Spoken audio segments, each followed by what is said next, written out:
ইন্ডিয়ার একটা দীর্ঘমেয়াদের পরিকল্পনা ছিল পাকিস্তানকে, পাকিস্তানের রাজনৈতিক নেতাদেরকে পাকিস্তানের জনগণের বিরুদ্ধে ঘৃণা এবং একটা দানবায়ন প্রকল্প জানানো, মানে তাদেরকে দানব হিসাবে উপস্থাপন করা পৃথিবীর সামনে। ভারত পাকিস্তানের প্রতিনিধিত্ব করে এমন নেতাদের, যেমন ধরেন মোহাম্মদ আলী জিন্নাহ, উনাকে দুষ্টু, বিভ্রান্ত, দুর্নীতিগ্রস্ত হিসেবে উপস্থাপন করে। জিন্নাহর মতো একজন রাজনৈতিক নেতা পৃথিবীর ইতিহাসে বিরল।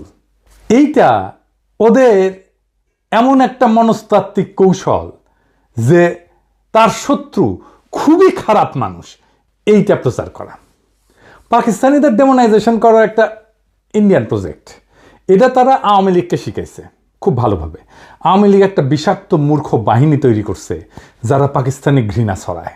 এদের একটা প্রিয় বাক্য পাকি বীর জোহ, মানে এই লোককে জন্ম দিছে যে সে পাকিস্তানি। শেখ হাসিনার কথিত পিতা শেখ মুজিব পাকিস্তানি নাগরিক ছিল না? তার প্রত্যেকটা ভাই বোন তো মুজিবের বীর্যে জন্ম নাকি অন্য কারো বীর্যে জন্ম? মুজিব তো পাকিস্তানি নাগরিক ছিল নাকি ওরা কোনো ইন্ডিয়ানের বীর্যে জন্ম নিছে? হাসিনার ভাই বোনেরা নাকি সেই গল্প সত্য যে মুজিবের আসল নাম দেবদাস চক্রবর্তী? হ্যাঁ, এই যে দেখেন মেঘমাল্লার স্লোগান দেয়, জানি জানি সবই জানি, সাদিক কায়েম পাকিস্তানি। শুনেন,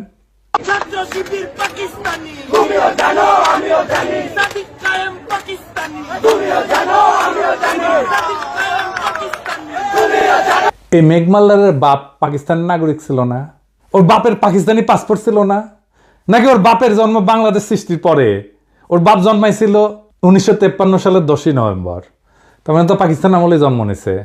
ওই মেঘমাল্লারের দাদা ও কেন পাকিস্তানে থাকিছিল, ইন্ডিয়া যায়নি কেন? সুযোগ তো ছিল। নাকি পাকিস্তানে থাকাও পাকিস্তানের নাগরিক হইয়াও তারা পাকিস্তানি না, ছাত্র শিবির পাকিস্তানি? তো ছাত্র ইউনিয়ন পাকিস্তানি ছিল না? যে ছাত্র ইউনিয়ন 1969 সালের 25শে আগস্ট বিবৃতি দিয়ে বলছে জামাতে ইসলামী পাকিস্তানের অস্তিত্বের বিরোধী। ওর নিজের দল পাকিস্তানের অস্তিত্ব রক্ষায় দিওয়ানা ছিল। পুরো পত্রিকা দেখান ইডিএস সাহেব, পরে আবার কইতে পারে আমরা এডিট করে বানাইছি। দেখান ছাত্র ইউনিয়নের নাম দেখান, ছাত্র ইউনিয়নের নেতাদের নাম দেখান, প্রেসিডেন্ট সেক্রেটারির নাম দেখান।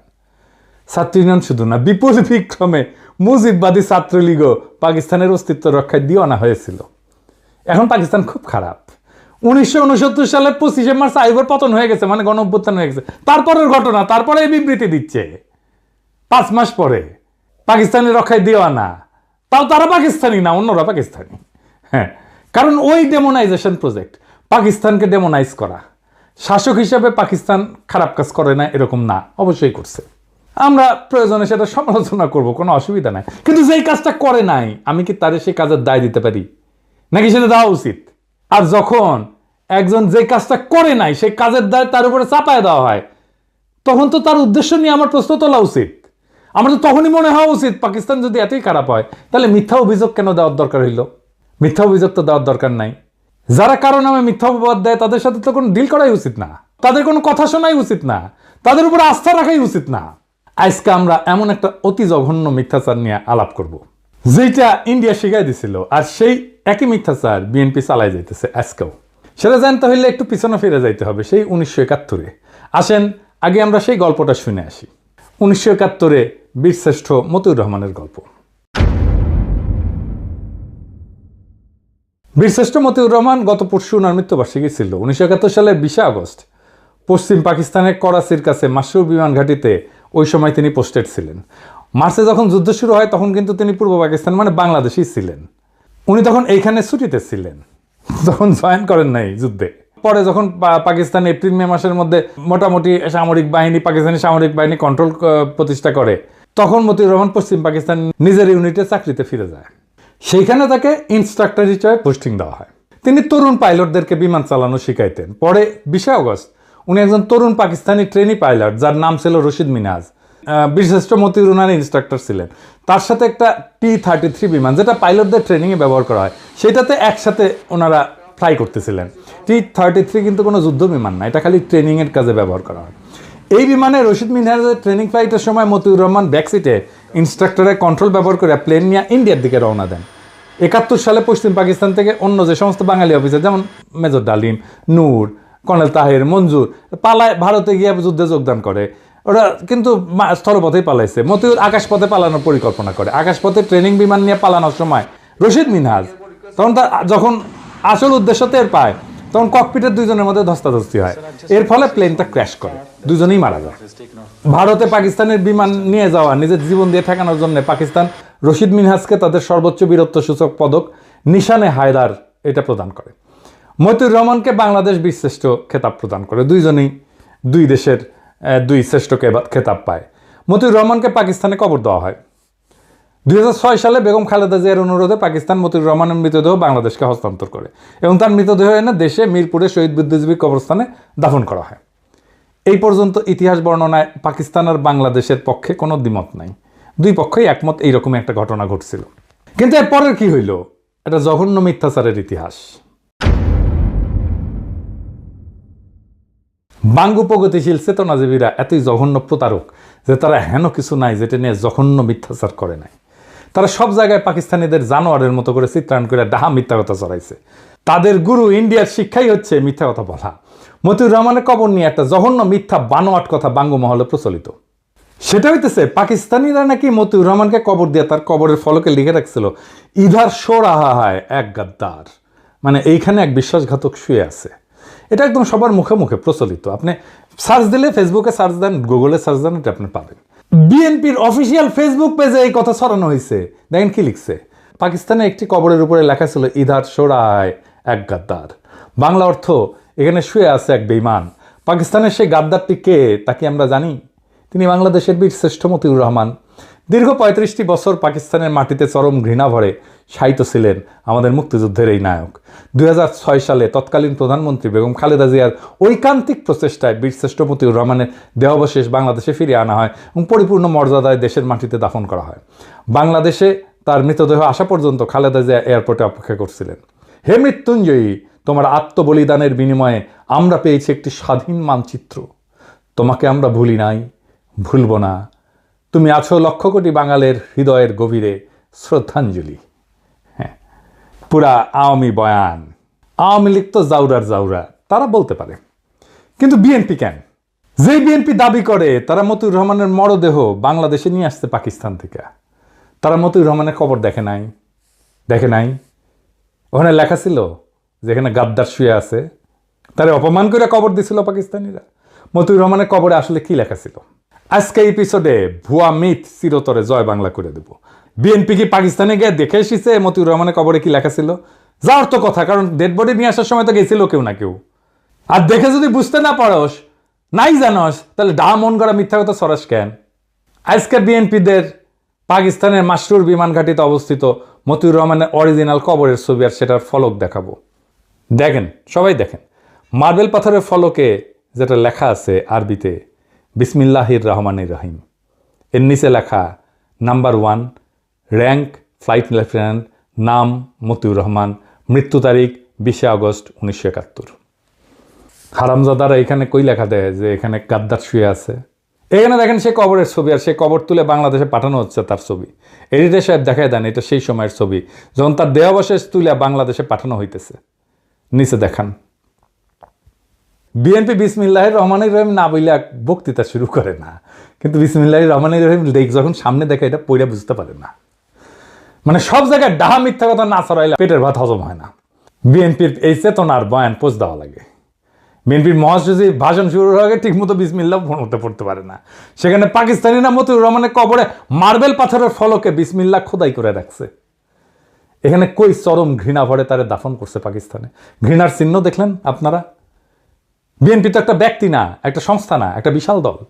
তারা যদি এমন মিস্টেক করে তাহলে দেশ চালাবে কিভাবে? এত নাকি বুদ্ধিজীবী এদের। বিরানি আলম, জামাই কোটার বুদ্ধিজীবী, এত কিছু আছে তাদের, তাও এরকম মিস্টেক কেন হয়?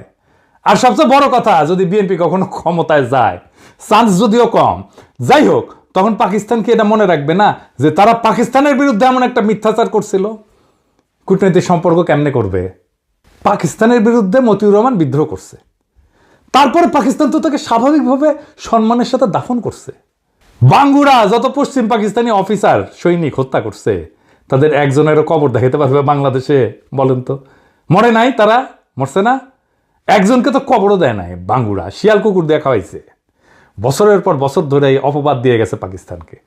পাকিস্তান তো এখন নিজের ভিকটিম দাবি করবে, করাই তো উচিত। পাকিস্তানের বিরুদ্ধে করা বাঙ্গুদের সকল অভিযোগ কি এখন আপনার বিশ্বাসযোগ্য বলে মনে হবে? আমাকে নিয়ে অনেকে বলে আমি পোল্টিবাজ। বিএনপির নেতা অ্যাপোলো বলছে আমাকে নাকি 2013 সালে পিনাকির সাথে তর্ক করতে হবে। আমার অবশ্যই ট্রান্সফরমেশন হয়েছে, চিন্তার ট্রান্সফরমেশন হয়েছে। হয়, মানুষ বড় হয়। ক্ষুদ্রকালে আমরা সবাই চকলেটের জন্য জীবন দিয়ে দিতাম না একটা? এখন কি দিবেন চকলেটের জন্য জীবন? তো ক্ষুদ্রকালের সেই ইমোশনটা কি ভুল ছিল? আর এখনকার এই প্রজ্ঞাটা কি ভুল? আমার ট্রান্সফরমেশন হয়েছে আপনাদের সামনেই, এমন না হঠাৎ করে হয়েছে, আপনারা দেখছেন। গতকালের ভিডিওতে বলছিলাম না যে আমি সেই গুহা থেকে বাইর হইয়া যখন সত্যের মুখোমুখি হয়েছি তখন আমি হতবিহ্বল হয়েছি। তারপর যখন প্রশ্ন করা শুরু করছি, যা জানছি এতদিন সবকিছু দেখি সব মিথ্যা, সব ঝুটায়। আমি একটা এক্সাম্পল দেখাই, এটা আমার প্রজন্মের যারা, আমার সাথে মুরব্বী যারা, তাদের বলবেন, ওনারাও সাক্ষ্য দেবেন। আসেন সে এক্সাম্পলটা দেখি। আমরা যখন ছোট ছিলাম তখন এই ছবিটা ছাপা হইতো পত্রিকায়, বলা হইতো পাকিস্তানি ছেলেরা লুঙ্গি খুলে দেখতেছে তার খতনা করা আছে কিনা, হিন্দু না মুসলমান। ছবিটা পাকিস্তানি আর্মির না, ইন্ডিয়ান আর্মির। ছবিটা তুলছেন কিশোর পারেক, একজন ইন্ডিয়ান ফটোগ্রাফার। যখন ইন্ডিয়ান আর্মি বাংলাদেশে ঢুকছে সেই সময়কার ছবি। তার একটা প্রকাশিত বই আছে ব্রুটাল বার্থ নামে। এই ছবিটা সেখানেই প্রকাশিত হয়েছিল। ক্যাপশনে উল্লেখ ছিল, ছবির সেনার পরিচয় উল্লেখ ছিল। ছবিটা পিডিএফ অনলাইনে আছে, গুগল করলে পাবেন, আর নিজেই চেক করে নিতে পারবেন। তো এইটা যখন আমি প্রথম ফেসবুকে প্রকাশ করি, প্রমাণ হাজির করি, তখন আমার উপরে বাংলার চেতনাবাজরা ঝাঁপে পড়েছিল। আওয়ামী লীগেরা, আওয়ামী বাকশালী প্রগতিশীল নাস্তিক বামেরা আমার পিছনে লাগে কেন জানেন? প্রথম কারণ হচ্ছে বামেরা হারে হারে জানে, চিনে আমারে, আমার ক্যাপাসিটি কি, একসাথে রাজনীতি করে আসতেছি তো ওরা জানে আমি কি জিনিস। তারা জানে আমি কি করতে পারি, আমি কিভাবে তাদের বানানো দুর্গ ধ্বংস করে দিতে পারি সেটা তারা জানে। তারা জানে যে এইখানে কি আছে। তারা বুঝেছিল যে এই লোকটা একে একে এই ভুল ইতিহাসের মিথ ভাঙতে থাকবে, এই লোকটাকে থামানো দরকার। কিন্তু তারা বোঝে নাই কেমনে থামাইতে হবে, এখনো বোঝে নাই, পারবেও না কোনোদিন থামাইতে। তারপরে তো একে একে মিথ ভাঙতে থাকলাম। আমেরিকা এক একটাভাবে মুক্তিযুদ্ধের বিরোধিতা করেছিল, সেই মিথ ভাঙিছি না? ইসলামপন্থী আলেমেরা মুক্তিযুদ্ধের বিরোধিতা করছিল, সেই মিথ ভাঙিছি না? রাজাকারদের দাড়ি টুপি ছিল আর তারা পায়জামা পাঞ্জাবি পরতো, সেই মিথ ভাঙিছি না? ধর্মনিরপেক্ষতা প্রতিষ্ঠা করার জন্য মুক্তিযুদ্ধ হয়েছিল, সেই মিথ ভাঙিছি না? দেশ ভাঙার জন্য মুসলিম লীগ দায়ী, সেই মিথ ভাঙিছি না? 1971 30 লক্ষ শহীদ হয়েছে, সেই মিথ ভাঙিছি না? ভাষা আন্দোলনের মিথ ভাঙিছি না? 6 দফার মিথ ভাঙিছি না? পাকিস্তানি শোষণের মিথ ভাঙিছি না? সামনে আরো কাজ আছে। আমি যদি বাইসে থাকি আগামী 50 বছরের বাংলাদেশের রাজনৈতিক বয়ান তৈরি করে দিয়ে যাব ইনশাল্লাহ। কোনো বাঙ্গুর ক্ষমতা নাই আমার ঠেকায়। শুধু বয়ান না, আগামীর রাজনীতির গতিপথ তৈরি করে দিয়ে যাব ইনশাল্লাহ। জুলাই বিপ্লবের যোদ্ধাদের অনেকে হতাশা নিয়ে মেসেজ করে, শহীদ পরিবার মেসেজ করে, আহতরা হতাশা নিয়ে মেসেজ করে। কয়দিন আগেই আবু সাইদের বড় ভাই ফোন দিছিল, মেলা হতাশার কথা বলল। আমি সবাইরই বলি, আগামীর বাংলাদেশটা আমি দেখতে পাইতেছি। ওই বাংলাদেশ আমাদের স্বপ্নের বাংলাদেশ, আমাদের শত্রুদের বাংলাদেশ না। ওই বাংলাদেশ নির্মাণের প্রথম ধাপ সকল বাঙ্গু সুশীলদের সামাজিক আর রাজনৈতিক কর্তৃত্ব থেকে উৎখাত করা। আওয়ামী লীগকে আঘাতে আঘাতে ধসায় দিছি কেমনে আপনারাই দেখেছেন না? সেই 2021 সাল থেকে একের পর এক আঘাত করে ওদের সব বয়ান একের পর এক ভাঙিছি।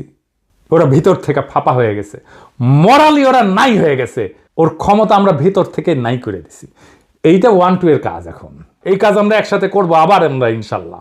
মিথ্যা হইল ক্ষমতার সহজতম অস্ত্র। যখনই সত্যকে পরাজিত করা যায় না, তখনই শত্রুকে ডেমোনাইজ করা হয়, দানবায়ন করা হয়, অদৃশ্য কইরা ভয়ঙ্কর করে তোলা হয়। ভারত পাকিস্তানের বিরুদ্ধে যে প্রকল্প চালু করছিল, আর আওয়ামী লীগ যে প্রকল্পকে আত্মস্থ করছে, আজ বিএনপি যে প্রকল্প বহন করে নিয়ে চলছে, কিন্তু মিথ্যার সেই প্রকল্প ধ্বংস হবে। কারণ মিথ্যার সবচেয়ে বড় সীমাবদ্ধতা হইল সেটা ইতিহাসের বোঝা বইতে পারে না, একসময় ভেঙে পড়ে, উন্মোচিত হয় তার শূন্যতা। আজ আমরা এক সীমানার সামনে দাঁড়ায় আছি, যেখানে মিথ্যার সত্যের সংঘর্ষ নির্ধারণ করবে আগামীর বাংলাদেশের রূপ। যদি আমরা মিথ্যার শিকল ভেঙে সত্যকে গ্রহণ করি, তবে আমাদের রাজনৈতিক কল্পনা হবে মুক্ত। আর যদি মিথ্যার বন্দিত্বে থাকি, তবে স্বাধীনতার অর্ধ শতাব্দী পার হয়েও আমরা প্রকৃত মুক্তি পাব না। সুতরাং আমাদের যাত্রা কেবল পাকিস্তান, বাংলাদেশ, ভারতের ইতিহাসের ভেতরে সীমাবদ্ধ না। আমাদের যাত্রা আসলে সত্য এবং মিথ্যার মধ্যেকার এক অনন্ত সংগ্রামের অংশ। আগামীর বাংলাদেশ সেই সংগ্রামের ফসল, যেখানে শাসন আসবে মিথ্যার প্রজেক্ট থেকে না, বরং সত্য, ন্যায় আর জনগণের আত্মমর্যাদা থেকে। মিথ্যার রাজনীতির অবসান ঘটানোই আমাদের মুক্তির প্রথম ধাপ। ইনকিলাব জিন্দাবাদ।